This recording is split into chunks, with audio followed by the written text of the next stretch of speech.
Student मैं तो लाखड़ आज के इस वीडियो लेक्चर में मटेरियल टेक्नोलॉजी सब्जेक्ट के एक और मोस्ट इंपोर्टेंट टॉपिक को डिस्कस करने जा रहा हूं, जो कि गेट, आईएएस और मैकेनिकल इंजीनियरिंग के जितने भी एग्जाम हैं सभी एग्जाम के पॉइंट ऑफ व्यू से बहुत इंपॉर्टेंट टॉपिक है, जिसका नाम है हेक्सागोनल क्लोज्ड पैक्ड स्ट्रक्चर।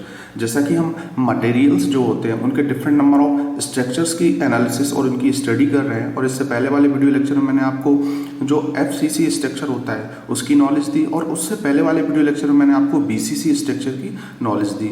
तो जैसा कि मैंने आपको ऑलरेडी बताया, ये लेक्चर नंबर 9 है, जिसके अंदर आज मैं आपको एचसीपी स्ट्रक्चर जो है उसकी नॉलेज देने वाला हूं, जो कि गेट, आईएएस एंड आपके जो मैकेनिकल इंजीनियरिंग के एग्जाम हैं उन सभी एग्जाम के पॉइंट ऑफ व्यू से बहुत इंपॉर्टेंट टॉपिक है। इसको आपको अच्छे से पढ़ना चाहिए, क्योंकि डायरेक्ट ऑब्जेक्टिव क्वेश्चंस जो है इससे आते हैं। और लेक्चर नंबर 7 और जो लेक्चर नंबर 8 है उसको भी आप देखिए, मेरी आपसे रिक्वेस्ट है, क्योंकि उससे भी बहुत सारे क्वेश्चंस पुटअप होते हैं। तो प्लेलिस्ट में जाके उस वीडियो लेक्चर को आप देख सकते हैं। और अभी तक आपने मेरे यूट्यूब चैनल को सब्सक्राइब नहीं किया है तो इसको सब्सक्राइब कीजिए, अपने दोस्तों के साथ शेयर कीजिए और कमेंट करना ना भूलें। जैसा कि इस यूट्यूब चैनल पर मैं आपको मैकेनिकल इंजीनियरिंग के डिफरेंट नंबर ऑफ सब्जेक्ट जो है उनके वीडियो लेक्चर प्रोवाइड करा रहा हूं, जिससे कि आप घर पर ही सेल्फ स्टडी के माध्यम से गेट, आईएएस और मैकेनिकल इंजीनियरिंग के जितने भी एग्जाम है और आपकी यूनिवर्सिटी एग्जाम, डिप्लोमा एग्जाम, सभी एग्जाम की प्रिपरेशन आप फ्री ऑफ कॉस्ट घर पर कर पाएंगे। इसमें मैं आपको ऑब्जेक्टिव, न्यूमेरिकल, साथ ही साथ थ्योरी सभी चीज़ें प्रोवाइड करा रहा हूँ फ्री ऑफ कॉस्ट। कोई भी चीज़ मैं स्किप नहीं कर रहा हूँ, तो इसलिए मेरी आपसे रिक्वेस्ट है, इस यूट्यूब चैनल को सब्सक्राइब जरूर कीजिए। बात करते हैं हेक्सागोनल क्लोज्ड पैक्ड स्ट्रक्चर के बारे में। तो जैसा कि हम जानते हैं, हर एक मटेरियल का एक तरीके से एक क्रिस्टल स्ट्रक्चर होता है। जैसे मैंने आपको बताया, सिल्वर जो है, सिल्वर के अंदर कौन सा स्ट्रक्चर होता है, ये पूछा जाता है ये क्वेश्चन। तो मैंने आपको बताया एफसीसी स्ट्रक्चर होता है। जनरली हम इसे नेक्ड आइज से नहीं देख सकते, माइक्रोस्कोप की मदद से देख सकते हैं वो आप ये स्ट्रक्चर को, ठीक है। तो वैसे ही कुछ मटेरियल्स के अंदर एचसीपी स्ट्रक्चर होता है। अब एचसीपी स्ट्रक्चर होता किस टाइप का है, इसका नाम ही जैसे कि हेक्सागोनल क्लोज्ड पैक्ड स्ट्रक्चर है। तो मतलब जो आपका मॉलिक्यूल्स होंगे, जो अरेंजमेंट होगा जिनका, जो यूनिट सेल होता है, जैसे मैंने आपको बताया कि यूनिट सेल क्या होता है, कोई भी जो ग्रुप होता है उसमें सबसे छोटा जो एलिमेंट होता है वो यूनिट सेल होता है। तो ये हेक्सागोनल टाइप, इस टाइप का स्ट्रक्चर आपको मिल जाएगा, ठीक है। तो उसमें किस टाइप से एटम्स का अरेंजमेंट होता है, the unit cell has an atom at each of the 12 corners of the hexagonal prism. अब जैसा कि ये हेक्सागोनल टाइप का स्ट्रक्चर होता है, तो इसमें जो एटम्स होते हैं, ठीक है, एक एटम जो होगा वो 12 कॉर्नर में सेट हो जाएगा। मतलब एक एटम्स, मतलब जो आपके एटम्स होंगे वो इस कॉर्नर पे सेट होंगे। यहाँ पे आप देख रहे होंगे ये इस टाइप से कॉर्नर पे सेट है, ये इस टाइप से कॉर्नर पे सेट है ना। तो ये जो एटम्स हैं ये आपके मतलब ऊपर जो है एक एटम होगा और नीचे जो है एक एटम होगा। अब ये कैसे होगा, इस चीज़ को मैं अभी आपको पूरा डिटेल में समझाने वाला हूँ। उसके बाद one atom at the centre of each of the 2 hexagonal faces. अब उसके बाद जो 2 एटम्स हैं, मतलब आधे आधे एटम्स हैं, वो फेस पे होंगे, और उसके बाद 3 एटम्स जो होंगे वो मिडिल में होंगे।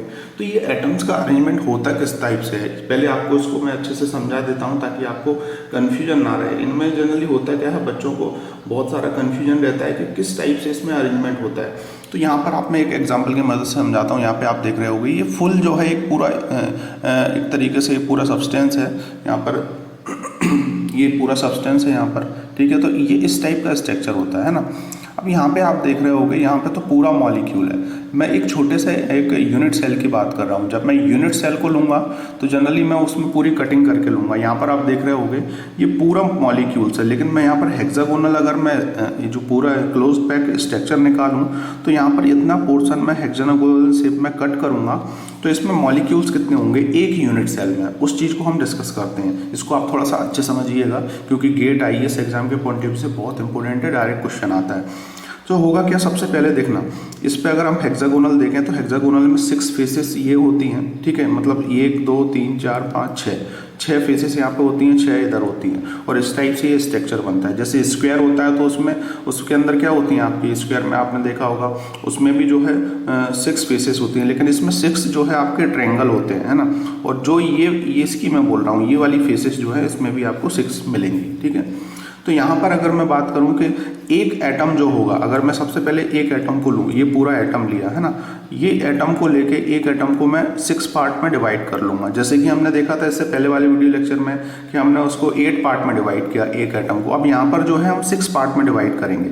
मतलब ये एक एटम का एक छठवां भाग उठा के मैं यहाँ पे रखूँगा, है ना। ये वही पोर्शन है, ये आधा वाला भाग, ये यहाँ पे आएगा, फिर आधा यहाँ, फिर आधा यहाँ, फिर आधा यहाँ, फिर आधा यहाँ, फिर आधा यहाँ। तो ये पूरे जो 6 है, इनको अगर आप जोड़ोगे तो एक एटम बनेगा अपर फेस पे। तो यहाँ पर वही लिख रखा है मैंने, 6 एटम अपर फेस, ठीक है, कॉर्नर इंटू 1/6। इसका ये मतलब इससे मैं कट करूँगा तो ये एक एटम आ जाएगा। होप आपको ये चीज़ समझ में आ गई होगी, वेरी इंपॉर्टेंट चीज़। ऐसे ही नीचे वाला जो फेस है उस पर भी क्या होगा, ये एक एटम होगा, उसके 6 भाग हम कर लेंगे और उनको हम इस टाइप से अरेंजमेंट अपने आप ही रहता है। तो मतलब यहाँ पर देखो होगा फुल मॉलिक्यूल, लेकिन हम एक यूनिट सेल की बात कर रहे हैं इसलिए हम ये आधा पोर्शन ले रहे हैं। तो यहाँ पर भी एक एटम होगा, एक एटम अपर फेस पे होगा चारों कॉर्नर्स पे जो 6 कॉर्नर्स है, और एक एटम नीचे होगा पूरे 6 कॉर्नर्स पे। तो एक और एक ये हो गया आपके 2 एटम्स। तो 2 एटम्स तो यहाँ पे हो गए कॉर्नर्स पे। उसके बाद फिर ये सेंटर जो है यहाँ पर आप देख रहे होगे बीचों बीच, ये फुल नहीं है, यहाँ पर अगर मैं कट करूँगा तो यहाँ पर आधा होगा और नीचे आधा होगा। मतलब ये एक जो था उसको मैंने आधा कर दिया 2 भागों में, जैसे इसको 6 किया वैसे ही 2 भागों में से किया, तो ऊपर पहुँच गया आपका आधा और नीचे हो गया आपका आधा, ठीक है। तो इन दोनों को मिला के ये हो गया एक एटम, ठीक है। तो इन दोनों को मैं मिलाऊंगा, ये आपका एक एटम हो जाएगा। उसके बाद 3 जो एटम्स हैं, फुल एटम्स हैं ये, है ना, ये होंगे आपके बीच में बिल्कुल सेंटर में इस टाइप से अरेंज होते हैं। तो इसको जो है हम बोलते हैं हेक्सागोनल। तो टोटल नंबर ऑफ इसमें एटम्स कितने होते हैं, बच्चे बहुत सारा कन्फ्यूजन रहते हैं, तो यहाँ पर मैंने लिख रखा है, ये पूछता भी आपको एग्जाम में।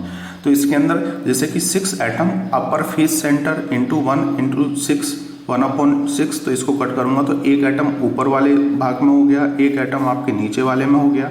उसके बाद 3 एटम सेंटर, जो 3 एटम्स हैं ये सेंटर में होंगे फुल, ठीक है, मैं पूरे एटम की बात कर रहा हूँ। उसके बाद 1/, मतलब हाफ एटम्स जो है वो अपर इस पे होगा मिडिल वाले फेस पे, और उसके बाद हाफ एटम मिडिल वाले फेस में ये होगा। तो टोटल इसमें भी जो होगा आपका 1 होगा, ठीक है। तो टोटल नंबर ऑफ एटम्स कितने हुए इसमें, टोटल नंबर ऑफ एटम्स 6 होंगे। तो होप आपको ये समझ में आ गया होगा कि टोटल नंबर ऑफ एटम 6 कैसे हुए। यहाँ पर मैंने इसका एक स्ट्रक्चर और बना रखा है। हेक्सागोनल एक जनरली इस टाइप का स्ट्रक्चर होता है रियल में, और यहाँ पर आप अगर देखोगे तो हेक्सागोनल शेप में ये आपका पूरा एलिमेंट दिखेगा, ठीक है। तो यहाँ पर ये एटम्स आप देख रहे होगे, देखो आधा ये, फिर आधा ये, आधा ये, आधा ये, आधा ये और आधा ये, और बीच में ये आपका आधा पोर्शन है, ये कट करके है पूरा, है ना। आप किसी एक थर्माकोल की शीट को अगर उसको कट करो तो उसके मॉलिक्यूल्स कैसे कट हो जाते हैं, लेकिन होते पूरे मॉलिक्यूल्स हैं। तो वही चीज़ है ये मेन, ठीक है। यहाँ पर भी मैंने बना रखा है ये 3 स्ट्रक्चर, ये बीच में इस टाइप से होते हैं अरेंज, और ऊपर जो है वो इस टाइप से पूरे जो है आपको 6 मिलेंगे, बीच में 1 मिलेगा। कट कर रहा हूँ मैं तो इसलिए ये एक छोटे एलिमेंट के बारे में बता रहा हूँ, लेकिन एटम्स तो पूरा होता है, आधा नहीं होता है, ठीक है। तो इसको हम इसके अकॉर्डिंग कंसिडर करके इसकी स्टडी कर रहे हैं, ठीक है। तो होप आपको समझ में आ गया होगा। मतलब एक एटम जो है उसके टुकड़े यहाँ पर ऊपर सेट हो गए, एक एटम्स जो है उसके टुकड़े नीचे सेट हो गए, तो एक और एक ये हो गया 2, बीच में फुल होते हैं, उनको हम नहीं कट करना है क्योंकि बीच वाला एलिमेंट है। तो ये हो गया आपका 3 यहाँ पर, ठीक है। और उसके बाद एक एटम और है ऊपर और नीचे सेट हो जाते हैं, तो ये इससे मिलके जो है टोटल नंबर ऑफ एटम 6 होते हैं। इसे हम बोलते हैं हेक्सागोनल क्या क्लोज्ड पैक्ड स्ट्रक्चर, ठीक है। तो हेक्सागोनल क्लोज्ड पैक्ड स्ट्रक्चर को समझ में आ गया होगा। यहाँ पर जो है ये स्ट्रक्चर जो है इसकी आप देख रहे होगे, यहाँ पर भी ये इस टाइप से ये स्ट्रक्चर जो है ये डिफाइन करते हैं अपन इसको। उसके बाद यहाँ पर आप इसमें हम इसका वॉल्यूम की अगर हम बात करें तो इसको आपको समझना पड़ेगा। जनरली इसको पूरा निकाला जाता है वॉल्यूम को, है ना। अगर आप जैसे मैथ्स वगैरह पढ़ते हैं तो उसमें आपको ये पूरा वॉल्यूम निकालने को मिल जाएगा, ठीक है। तो यहाँ पर मैंने लिख रखा है 1/6 ऑफ एक एटम का। और एक ट्रायंगल का अगर आप जो है हम वो निकालें वॉल्यूम, तो एरिया ऑफ ट्रायंगल अगर आप निकालोगे 1/2 a इंटू ए साइन 60, ये यहाँ पर एंगल जो होता है ये साइन 60 एंगल होता है, ठीक है, √3/2। तो ये जो पूरा है ट्रायंगल का एरिया निकलेगा, या ऐसे भी हम निकाल सकते हैं वॉल्यूम ऑफ जो हेक्सागोनल है वो होता है आपका एरिया ऑफ बेस। ये पूरे इस एरिया का इसका बेस का एरिया, उसके बाद इनटू हाइट, ये सी हाइट है। तो जब आप इसको निकालोगे तो 3a² साइन 60 इंटू सी क्या होगा हाइट, ये इस टाइप से निकलेगा। पूरा कैलकुलेशन कर लोगे आप, ठीक है। उसके बाद एक ट्रायंगल का निकाल लो और इंटू 6 कर दोगे तो ये वैल्यू आ जाएगी 3√3/2 a² इंटू सी, ठीक है। इसको और मैं सोल्यूशन कर लिया। तो इस टाइप से जो है इनका आप कैलकुलेशन कर सकते हैं। मैंने पूरा कैलकुलेशन नहीं किया है, तो यहाँ पर मैंने आपको बस सिंपल वे में कैलकुलेशन करके बताया है। मैं जनरली आपको इसकी ये और बता देता हूँ कि ये एटम्स होते किस टाइप से हैं। तो ऐसे भी आप इनको लिख सकते हो 12 कॉर्नर्स एटम्स इंटू 1/6, तो 2 एटम्स ये हो गए, 2 फेसिस में हो गए 1/2 1 एटम्स एंड 3 ये हो गए, तो टोटल नंबर ऑफ 6 एटम्स हो गए और ये एटम्स का अरेंजमेंट होता है। ठीक है, तो यहाँ पर ये समझ में आ गया होगा इसका वॉल्यूम निकालना जरूरी है, क्योंकि इसमें अगर आपको एटॉमिक पैकिंग फैक्टर निकालना है तो वॉल्यूम की रिक्वायरमेंट होगी। और आप एटॉमिक पैकिंग फैक्टर क्या होता है, इसे ऑलरेडी मैंने अच्छे से आपको डिस्क्राइब कर रखा है, बीसीसी के अंदर भी मैंने पूरा उसका फॉर्मूला लिख रखा है। अब यहाँ पर जो है जैसे कि हमने पहले जो है आर भी निकाला था, ए भी निकाला था। आर क्या है, एटॉमिक रेडियस, जो ये रेडियस होती है वो, तो यहाँ पर क्या होगी, आर कुछ नहीं होगा, यहाँ पे are equal to A/2 direct हो जाएगा। ठीक है, और ए जो है वो 2R होता है, जनरली हम ऐसा बोल सकते हैं। ए की वैल्यू जो है वो 2R के इक्वल होती है, तो आर जो होगा आपका A/2। ए क्या है यहाँ पे, लैटिस कांस्टेंट मतलब लेंथ है वो, और ये पूरे इसकी है ना, और ये आर जो है वो एटॉमिक रेडियस है। ठीक है, तो इसकी मदद से जो है हम क्या निकाल सकते हैं, atomic packing factor of structure, जो कि बहुत इंपॉर्टेंट है, हर एक एग्जाम में पूछा जाता है। तो वो मैं आपको बता देता हूँ। यहाँ पर आप देख रहे होगे atomic packing factor, very important. कैसे निकालते हैं, जैसे कि यहाँ पर होता है n, उसके बाद ये होता है आपका जो वॉल्यूम होता है ना पूरे उसका, और फिर उसके बाद यूनिट सेल का वॉल्यूम। तो यूनिट सेल का वॉल्यूम जैसे अभी हमने देखा, आप इस टाइप से भी लिख सकते हैं और यहाँ से ऐसे भी लिख सकते हैं। पूरा निकालना पड़ेगा आपको, मैंने डायरेक्ट लिखा हुआ है, क्योंकि अगर आप ये वैल्यू डायरेक्ट, क्योंकि डेरिवेशन जनरली नहीं आता है आपको, तो सिर्फ डायरेक्ट जो है इस टाइप से आप लिख सकते हो। तो 6 का क्या मतलब है, ये 6 होते हैं एटम्स। अगर FCC में होता तो ये चेंज हो जाता, उसके BCC में होता तो ये चेंज हो जाता, वहाँ 2 होता, फिर 4 होता, उसके बाद ये पूरे उसका वॉल्यूम है। ठीक है, उसके बाद ये नीचे जो है टोटल जो वॉल्यूम है यूनिट सेल का वो हो जाएगा। तो इसका कैलकुलेशन आप करोगे तो इस टाइप से ही आएगा। अब यहाँ पर C/A ये होता है आपका एक्सियल रेशो होता है, इसको हम फुल डेरिवेशन करके निकालते हैं। तो आप इसका भी लेंथी डेरिवेशन होता है, तो C/A की जो वैल्यू होती है वो आ जाती है आपकी 1.633। C क्या है, यहाँ पर मैंने आपको बताया था हाइट, A जो है वो लेटिस कांस्टेंट है, लेंथ है, तो इनका रेशियो जो है वो इस टाइप से निकल के आता है, पूरा कैलकुलेशन से आता है। लेकिन आपको यहाँ पर पूरा डेरिवेशन नहीं करना है बेटा, है ना, मेरी आपसे रिक्वेस्ट है। तो ये थोड़ा सा इसका डेरिवेशन आप करोगे तो इस टाइप से ये कैलकुलेशन आएगा। मैंने इसकी मदद से इसको कर रखा है, और इसको ऐसे करोगे तो जो HCP जो है आपका एटॉमिक पैकिंग फैक्टर जो है वो निकल के आ जाएगा 0.74। तो FCC और जो HCP जो है इन दोनों का सेम होता है, लेकिन अगर मैं बात करूं BCC तो उसके अंदर 0.64 होता है। तो जैसे मैंने आपको बताया, ये इसमें भी जो है बहुत डेंस होगा, मतलब मटेरियल जो एटम्स जो पैक होंगे वो बहुत डेंस होंगे, क्योंकि मॉलिक्यूल्स ज़्यादा हैं। तो इस टाइप से ये एटॉमिक पैकिंग फैक्टर जो है आपको इस चीज़ के बारे में नॉलेज देता है। तो होप आपको ये चीज़ें समझ में आ गई होंगी। मैंने आपको लेक्चर नंबर 7, लेक्चर नंबर 8 और ये लेक्चर नंबर 9 है, तीनों में बहुत इंपॉर्टेंट चीज़ें बता रखी हैं। अब इसमें क्वेश्चंस कैसे आते हैं ये एक बार देख लीजिए आप। क्वेश्चंस आपको ये पूछ लेगा या तो कि जो आपका हेक्सागोनल क्लोज्ड पैक्ड स्ट्रक्चर होता है उसमें ये एटम्स का अरेंजमेंट कैसे होता है, वो आपके ऊपर के फेस का पूछ लेगा, मिडल में पूछ लेगा, बोलेगा बीच में कितने होते हैं ये बताओ। ठीक है, उसके बाद आपसे एक क्वेश्चन ये भी पूछ लेगा कि टोटल एटम्स कितने होते हैं। RRB के एग्जाम में भी ये बहुत बार आया है। तो 6 एटम्स होते हैं, कैसे होते हैं आपको मैंने यहाँ पे लिख के भी दे दिया है, और मैंने एक पिक्चर के माध्यम से भी आपको बता दिया है। उसके बाद आपको डायरेक्ट एटॉमिक पैकिंग फैक्टर जो है उसकी वैल्यू भी पूछ लेगा। तो यहाँ पर जो है आपको फुल निकालने की ज़रूरत नहीं है, और अगर आपको फुल निकालना है तो आप बुक्स में जाके देख सकते हैं, बहुत सारी बुक्स हैं, जैसे कैलेस्टर की बुक है आपके पास, RK राजपूत जो है, वहाँ पर भी आपको ये सब चीज़ें मिल जाएंगी। ठीक है, नेट पे भी डाल के डायरेक्ट देख सकते हैं आप कि how to find atomic packing factor of HCP structure. तो ये पूरा कैलकुलेशन करोगे तो ये आपके सामने निकल के आ जाएगा।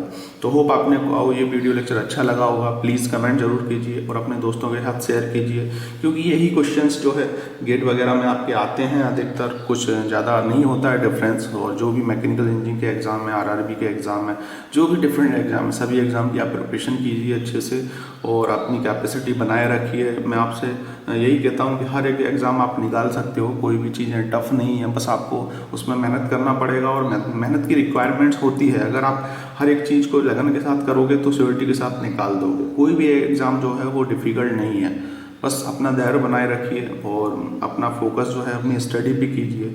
मेरी आपसे यही रिक्वेस्ट है। बाकी मैं आपको सब चीज़ें यहाँ पे प्रोवाइड करा ही रहा हूँ, और अपने दोस्तों के साथ शेयर कीजिए। इस यूट्यूब चैनल को जनरली थोड़ा सा ग्रोइंग करवाइए, ताकि मैं आपको बहुत सारे कंटेंट, बहुत सारा डाटा इसमें देता रहूँ। तो thank you for watching this video lecture. मिलते हैं ये अपना मटेरियल टेक्नोलॉजी जो सब्जेक्ट है उसके कुछ और इंटरेस्टिंग वीडियो लेक्चर लेकर, और इसमें मैं आपको जैसे कि शॉर्ट नोट्स भी प्रोवाइड करा रहा हूँ गेट के लिए। उसके बाद हमने जो steam and gas dynamic subject है उसके कंप्लीट वीडियो लेक्चर अपलोड कर रखे हैं उसके अंदर, है ना, 80 से के समथिंग। उसके बाद थ्योरी ऑफ मशीन सब्जेक्ट के भी वीडियो लेक्चर अपलोड कर रखे हैं। तो ऐसे बहुत सारे सब्जेक्ट के मैंने वीडियो लेक्चर अपलोड कर रखे हैं, आप प्लेलिस्ट में जाके देख सकते हैं। मिलते हैं नेक्स्ट वीडियो लेक्चर में कुछ और इंटरेस्टिंग वीडियो लेक्चर के साथ। Thank you for watching this video lecture.